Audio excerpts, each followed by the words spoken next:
যদি মানে আনঅফিসিয়ালি বলি তাহলে নিয়ে গেছে, এখন তার বাইর করুক এবং বিচার করুক যারা নিচ্ছে। আর যদি মানে ব্যক্তিগতভাবে জানতে চান, হ্যাঁ ব্যক্তিগতভাবে তাহলে বলি যে পুরোটাই ভুয়া।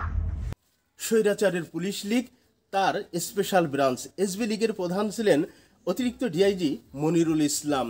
মার্শাল্লাহ, তার লম্বা এক অপরাধের ফিরিস্তি বের করেছে দৈনিক মানবজমিন। সেখানে দেখা যাচ্ছে তিনি এমন কোনো অপকর্ম, এমন কোনো অনৈতিক কর্মকাণ্ড নাই যে তিনি না করেছেন। যাই হোক, অপরাধের দিক থেকে তিনি সাবেক যে পুলিশ প্রধান বেনজির আহমেদ দুর্নীতিবাজ, লুটপাটকারী, গণহত্যাকারী, মানুষ হত্যাকারী, এই যে তার অপরাধ, সেই তুলনায় মনিরুল ইসলাম তার ভাইরা ভাই। এই মনিরুল ইসলাম দেশের মধ্যে গা ঢাকা দিয়ে রয়েছেন, তার বিরুদ্ধে হত্যা মামলা সহ আরও অনেক অভিযোগ রয়েছে।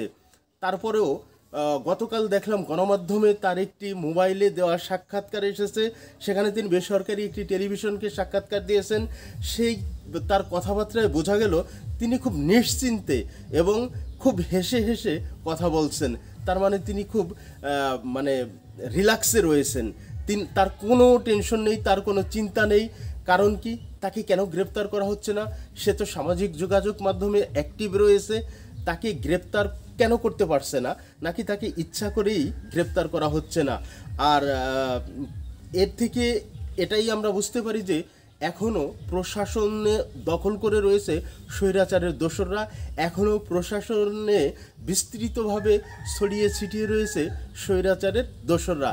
তাই তো এ সমস্ত স্বৈরাচারের দোসরদেরকে, যাদের বিরুদ্ধে হত্যা মামলা হয়েছে, যাদের বিরুদ্ধে বিস্তর অভিযোগ রয়েছে, তারা এখনও নিশ্চিন্তে নির্বিঘ্নে দেশের মধ্যেই ঘাপটি মেরে রয়েছে।